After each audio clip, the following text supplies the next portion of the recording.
예, 오늘 설교 제목은 생명의 향기라는 제목을 갖고 말씀을 전하려고 합니다. 우선 설교를 시작하기 전에요. 여기 앞에 보시면 홍익인간이라고 나와 있죠. 10월 3일 개천절입니다. 고조선 당군이 실제로 존재했겠죠. 당군이 고조선을 세우면서 인간을 널리 이롭게 하라는 그런 표어를 갖고 슬로건을 갖고 이렇게 나라를 다스리려고 노력했는데, 그렇게 따지면 지금 이 나라가 홍익인간 이념을 갖고 정말 잘 살아가고 있는지, 또 대통령부터 시작해서 국회의원들 그리고 각자 지도자들이 정말 인간을 널리 이롭게 하는 그런 방법으로 살고 있는지, 살아가려고 노력하는지 다시 한번 생각해 봤으면 좋겠습니다. 우리조차도 인간을 널리 이롭게 하는 방법이 무엇인지를 다시 생각하면서 이번 한 주간 보내셨으면 좋겠습니다. 네. 오늘이 9월 마지막 주입니다. 그리고 2013년 9월이 오늘하고 내일 이틀만 우리들한테 주어졌죠. 그러니까 오늘은 인제로 왔으니까 오늘은 끝났고 9월은 네, 30일 월요일날 하루만 남았습니다. 누군가 항상 얘기하죠. 세월은 유수 같다 라고 얘기합니다. 그래서 세월은 흘러간다 라고 얘기를 하고요. 그래서 잡을 수가 없습니다. 혹자는 덧없다 라고도 얘기를 합니다. 그래서 세월이나 인생을 빗대어서 유수 같다 라고 얘기를 합니다. 동양의 한 성인은 덧없는 인생을 바로 사는 방법은 현재에 충실하라고 이렇게 얘기를 하죠. 그리고 서양의 신학의 기틀을 세운 어거스틴도 내세 못지않게 현세를 강조합니다. 이렇게 금같은 시간을 보내고 있는 좋은 만남교회 성도님들은 지금 인제의 좋은 공기와 자연을 벗삼아서 지금 예배에 충실하시고 현재에 충실하시기를 주님의 이름으로 기도하겠습니다. 아멘. 어제부터 비가 오기 시작했습니다. 여기 계신 분은 아시겠지만 비 올 때는 비 냄새가 있습니다. 정확히 말하자면 비 냄새보다는 비에 묻어서 나는 그 비 냄새가 있죠. 비를 통해서 여러 냄새를 맡을 수 있습니다. 저희 교회 사무실에서 이제 문을 열다 보면요, 비가 오면 특히 이제 여러 냄새가 이렇게 나야 되는데 좀 하수구 냄새 좀 나긴 해요. 그래가지고 그래서 이게 문을 그래도 열고 있긴 한데 그럼에도 문을 닫을 수밖에 없는 그런 지경에까지 이를 수도 있는데,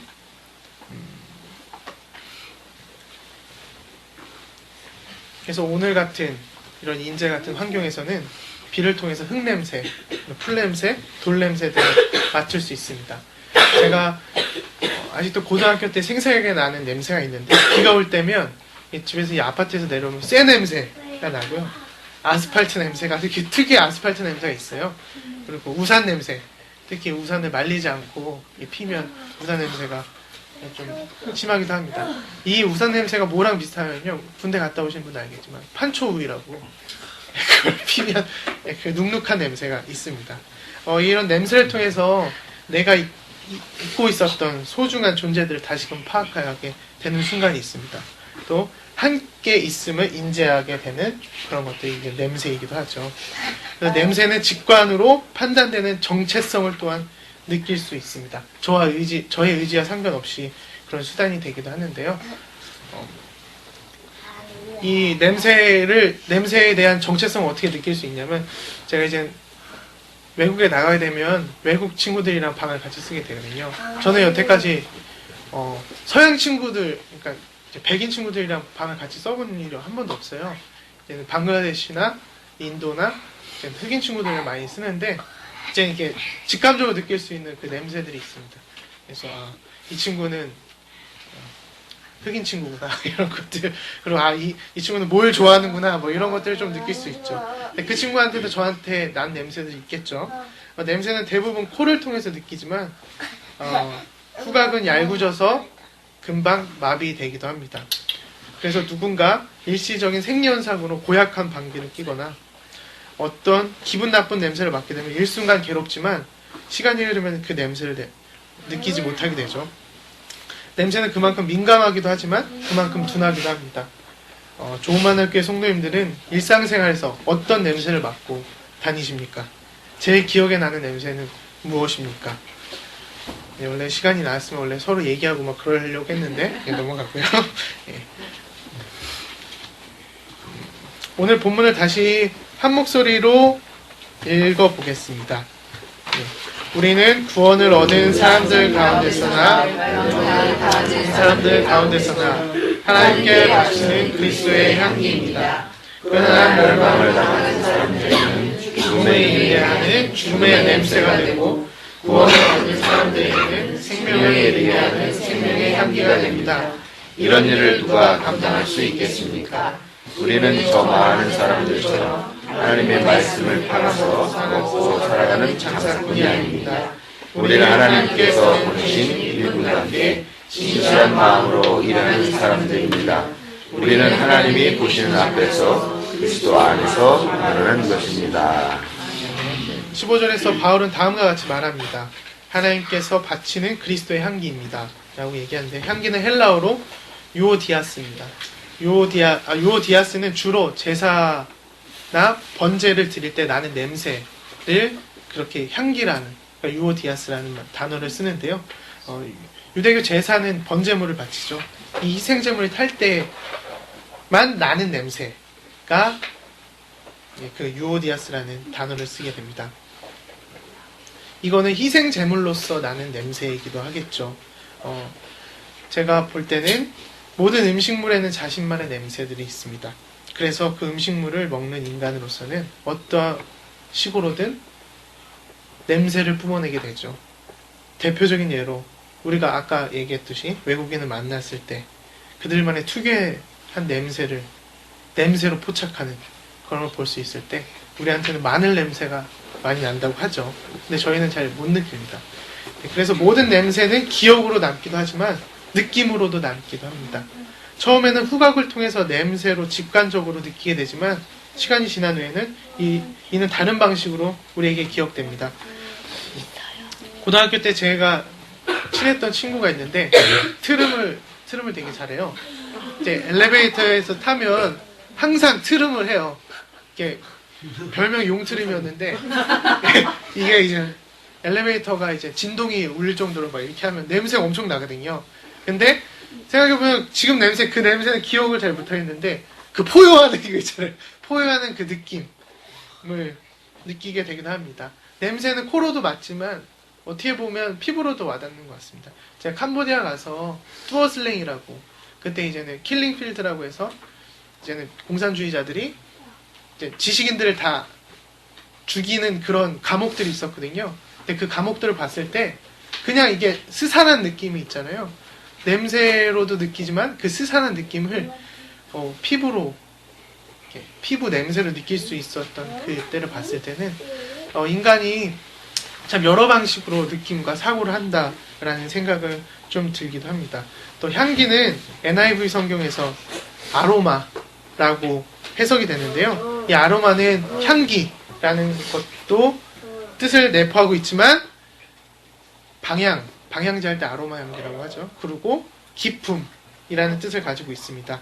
그래서 16절, 17절을 봤을 때 이 향기를 기품이라고 봤을 때는 본문을 다르게 해석할 수도 있을 것 같습니다.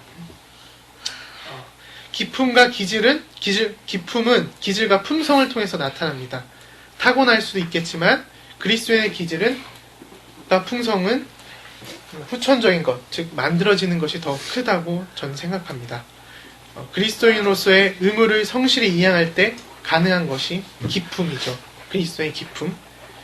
그 대전제는 거듭남이겠지만 우리는 열심히 꾸준히 그리스도의 의무를 성실히 이행해야지만 그리스도의 기품을 흘러나오게 되고 몸으로 표현될 수 있는 겁니다. 그럴 때 생명을 이르게 하는 생명의 향기가 될 수 있습니다. 다시 말해서 살리게 하는 기품을 지니게 된다는 것입니다. 하지만 죽음의 냄새가 나는 곳에서 생명의 향기를 뿜어내고 이를 지속하기란 여간 쉬운 일이 아닙니다. 눅눅한 냄새가 방향제 하나로 순간 신선함을 주지만 결과적으로 봤을 때는 이 눅눅한 냄새를 없앨 수 없습니다. 문제는 습기이죠. 이를 없애는 것은 쉽지 않습니다. 이렇게 비유로 말씀드렸지만 쉬운 예로 말씀드리겠습니다. 정치권에서나 가깝게는 저희 주변에서 찾아볼 수 있는데요. 정치를 변화시키겠다고 하면서 새누리당에 들어가는 분들 많잖아요. 김문수, 이재호 뭐 이런 사람들 다 똑같은 사람이 되는 거죠. 그만큼 생명의 향기를 뿜으려고 노력하지만 그게 쉽지 않다는 거죠. 방향제처럼 한번 뿌려서 신선함을 주지만 그 사람들은 그 죽음의 냄새에 도취돼서 같이 그 냄새도 느끼지 못하는 채 그렇게 흘러갈 수 있다라는 겁니다. 생명의 향기는 죽음의 냄새를 정화시킬 의무가 있습니다. 이것을 의무라기보다는 어떻게 보면 운동성에 가까울 수 있습니다. 숙명이라고도 할 수 있죠. 이것이 종교의 본질이라고 생각합니다. 17절에 생명의 향기를 간직하고 이를 내뿜는 것을 본문 17절에서 말하고 있습니다. 우리는 저 많은 사람들처럼 하나님의 말씀을 팔아먹고 살아가는 장사꾼이 아닙니다. 우리는 하나님께서 보내신 일꾼답게 진실한 마음으로 일하는 사람들입니다. 우리는 하나님이 보시는 앞에서 그리스도 안에서 말하는 것입니다. 21세기 한국의 기독교도 신자유주의 체제에 발맞춰서 모든 것을 돈으로 살 수 있게 됐습니다. 명성교회 갑자기 생각나는데 명성, 위엄, 교회, 그리고 성도들까지 돈으로 살 수 있습니다. 점점 더 장사꾼이 되고 사꾼의 모습을 띠게 합니다. 사꾼은 조그만 이익에도 움직이는 자들이죠. 하지만 생명의 향기를 품은 사람은 본문 17절에서도 말하고 있듯이 진실한 마음으로 일하는 사람들입니다. 특히 하나님이 보시는 앞에서 그리고 그리스도 안에서 말할 때 진실함을 나타낼 수 있습니다. 진실한 삶은 현실의 문제에 불가항력적으로 부딪히고 시험받게 됩니다. 그럴 때 진실함은 흔들리게 됩니다. 이때마다 거듭나고 새로워져야 하는데 이는 쉽지 않은 고행의 길이죠. 그래서 안셀름 그린은 아래로부터의 영성에서 다음과 같이 말하고 있습니다. 나 자신을 변화시키고자 하는 모든 노력에서 나는 언젠가 한 번은 지치게 될 것이다. 그러면 나는 나를 교만으로 이끌어가는 덕행에 의해서 하나님 안으로 몰입해 들어가는 것이 아니라 이제 더 이상 어떠한 것도 할 수 없고 어떠한 것도 가지지 않은 빈털터리 신세가 나를 하나님께 전적으로 맡겨드려야 할 것이다 라고 얘기하고 있습니다. 종교인의 가장 큰 힘이자 어떻게 보면 탈출구일 것입니다. 곧 그리스도 안에서 말하는 것. 그런데 우리에게 이만한 믿음이 있습니까?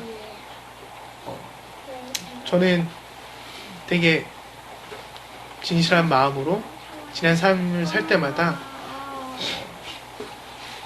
제 안에 이러한 믿음이 없을 때마다 항상 힘들기도 하고 하나님의 나를 지키고 계시고 그리스도 안에서 내가 그렇게 살아가고 있지만 뭐 평생 살면서 내가 그리스도 안에서 산다는 느낌을 받는 적은 한 번도 없잖아요.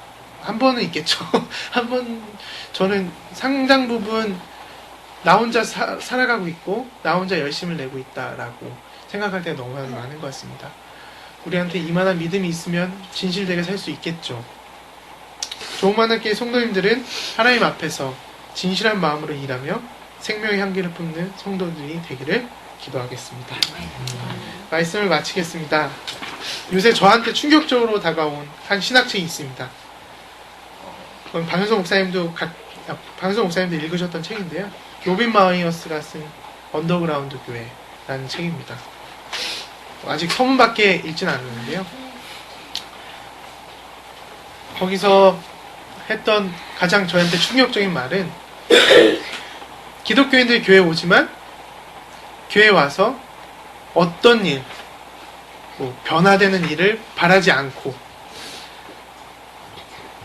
이 자리에 온다는 거죠. 그런 거를 기대하지 않고 내가 내 삶이 변하거나 나라가 변하거나 아니면 우리 가정이 변하거나 하는 그런 믿음을 갖지 않고 그런 전혀 기대감도 없이 교회에 온다라는 것들. 그래서 교회마다 텅 빈 설교가 텅 빈 의자에 부딪힌다 라고 얘기하고 있습니다. 그거는 저한테 좀 충격적인 얘기였습니다. 지금 나도 정작 나도 교회 생활을 하면서 믿음 생활을 하면서 교회에 오면서 예배 드리는 것들과 거룩하게 지내는 것들이 정말 변화를 기대하면서 일주일간 그렇게 살아가고 있고 예배를 드리고 있느냐라고 질문했을 때는 참 답하기 힘든 것이었습니다. 그래서 충격이었죠. 그래서 이 책을 읽는 순간 자괴감과 지금의 나의 꽉 찬 소명을 일순간에 버리는 듯한 느낌을 좀 받기도 했습니다. 제가 이제 담임 전도사가 얼마 안 됐죠. 이제 6개월 이제 가고 있는데요. 처음 시작할 때 그 꽉 찬 소명이 조금 이제 버려지는 게 아니라 일순간 이게 그 변기 내리가듯이 갑자기 그냥 내려가는 그런 느낌을 좀 받았습니다. 생명의 향기를 머금기 위해서는 노력을 해야지만 향기를 머금을 수 있고 무언가를 살릴 수 있는 힘과 능력이 생기는 거죠. 근데 내 안에서 죽음의 냄새가 나고 죽음의 향기가 난다면 우리는 다시금 내가 기독교인인가를 다시금 생각해 봐야 될 것 같습니다. 이것이 바로 생명의 향기가 되는 것, 누군가를 살리는 것은 삶이 기도가 되는 것이고 그리스도의 정체성을 알릴 수 있는 유일한 길인 셈인 것입니다. 그것은 작은 것부터 시작해야 하고 그리고 내가 할 수 있는 일부터 시작해야 된다고 저는 그렇게 말하고 싶습니다. 김수영의 베개에 머리를 대어보라 들리지 않느냐? 최초의 행동이라는 시로 설교를 마무리 지으려고 하는데요. 제가 시를 읽겠습니다. 그것은 발자죽 소리다. 고요한 발자죽 소리에 태양이 보인다. 혹은 서리인지도 모른다. 내가 가는 곳은 모두가 처음 길이다. 그러나 이 처음 길을 정부와 온 교회가 막고 있을 때 어떻게 하는가? 나의 가는 길은 원시림에도 아니요 군문에도 아니다. 사람이 있는 곳이다. 사람이 공명하는 곳이다. 사랑이 있는 곳이다. 솔직한 마음은 재판소의 지붕 먼지처럼 이미 먼지가 끼었다. 오늘도 내일도 거기에는 먼지가 끼어 있으랴. 나의 마음은 내부에서부터 나가는 길이다. 용기가 아닌 용기의 길, 평범한 행동이요. 라는 시입니다. 오늘 좋은 만남께 성도님들도 생명의 향기를 머금으면서 내가 할 수 있는 일, 작은 것부터 실천하셔서 그리스도인이 되어 가시기를 저도 기도하겠습니다. 기도하겠습니다.